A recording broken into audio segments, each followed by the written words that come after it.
Kwanza nikushukuru kwa taarifa yako nzuri, wala hujadanganya. Lakini niseme kitu kimoja. Siku nyingine usirudie vitu kama hivi.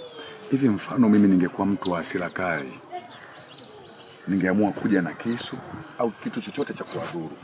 Hauishi kama wewe ungekuwa hatiani? Hivi ndugu yangu unajitambua wewe? Hatiani kivipi wakati unafumania pale? Nisikilize nikwambie. Yule mwanamke mpaka kwenye vitabu vya Mungu alisema yeye ni dhaifu. Ni shetani tu amempitia mke wangu. Bala sio akili yake. Asante. Shetani?